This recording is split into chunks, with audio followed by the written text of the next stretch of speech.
তোমার চরিত্রকে সুন্দর করো, আচার ব্যবহারকে সুন্দর করো, তোমার লেনদেনকে সুন্দর করো, তোমার আচার অনুষ্ঠানকে সুন্দর করো। সুন্দর চরিত্র হলো মানব জীবনের বেড়া।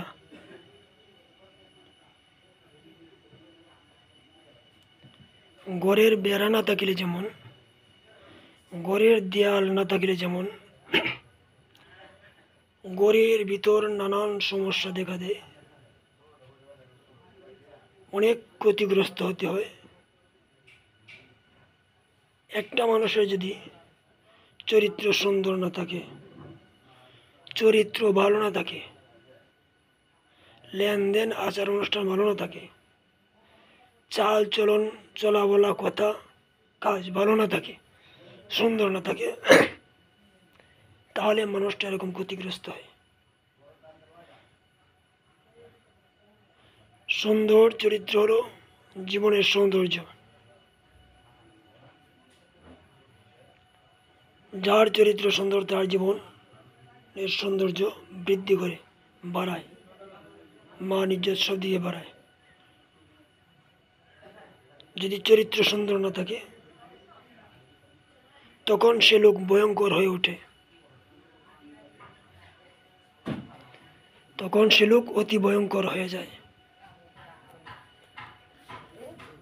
চরিত্র নষ্ট, তার জীবনটাই নষ্ট, তার জীবনটাই বরবাদ।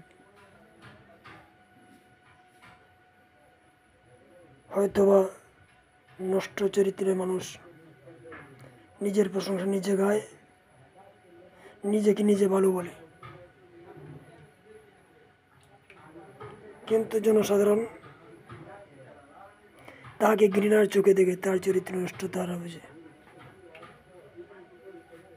নষ্ট চরিত্রের মানুষ যতই গলাবাজি করুক, যতই কিছু বলুক, সে নিজের প্রশংসা করুক, নিজের ভালো বলুক, নিজেকে, মোটেও সে ভালো নয়। আসলে সে এক ভয়ঙ্কর ব্যক্তি।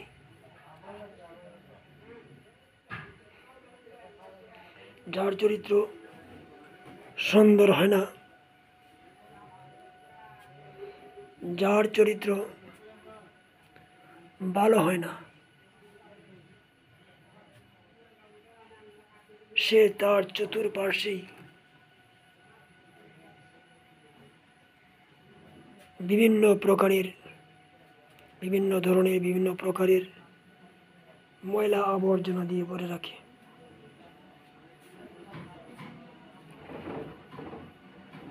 অস্বচ্ছতা, ধোঁকাবাজি, নোংরা চরিত্র, নোংরা কথা, এক কথায় তার সব কিছুই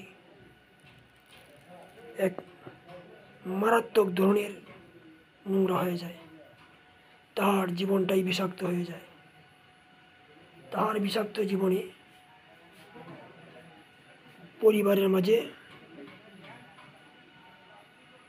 আসর করে, প্রতিক্রিয়া সৃষ্টি করে, সমাজের মাঝে প্রতিক্রিয়া সৃষ্টি করে, ধর্মের মাঝে প্রতিক্রিয়া সৃষ্টি করে, রাষ্ট্রের মাঝে প্রতিক্রিয়া সৃষ্টি করে।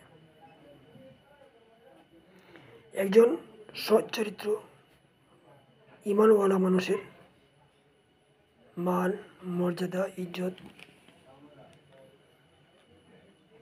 সব দিক দিয়ে ধীরে ধীরে দৃপ্ত হতে থাকে, বুলন্দ হতে থাকে, উঁচু হতে থাকে। সৎ চরিত্র মানুষের জীবনের এক বিশাল সম্পদ। যে ব্যক্তি সৎ চরিত্রের অধিকারী হইতে পেরেছে, সে অনেক বড় এক সম্পদ, ভালো উপকারী সম্পদ অর্জন করেছে। আর সৎ চরিত্র থেকে যে ব্যক্তি বঞ্চিত, সে কল্যাণ থেকে বঞ্চিত, মঙ্গল থেকে বঞ্চিত। সুতরাং সৎ চরিত্রের জন্য প্রশিক্ষণ নিতে হবে। যেমন ড্রাইভার হলে প্রশিক্ষণ নিতে হয়, মাস্টার হলে প্রশিক্ষণ নিতে হয়, ডাক্তার ইঞ্জিনিয়ার হলে প্রশিক্ষণ নিতে হয়। এরকম বিভিন্ন পর্যায়ে মানুষের প্রশিক্ষণ নেওয়া যেরকম জরুরি। প্রশিক্ষণ ছাড়া তার কাজটা সুন্দর সুষ্ঠু সুচারু হয় না। এরকমভাবে চারিত্রিক প্রশিক্ষণ ছাড়া চরিত্র সুন্দর হবে না। যারা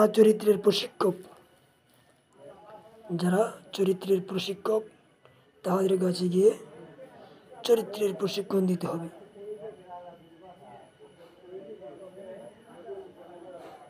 সুতরাং সকলের চরিত্রকে সুন্দর করা একান্ত জরুরি। আসসালামু আলাইকুম।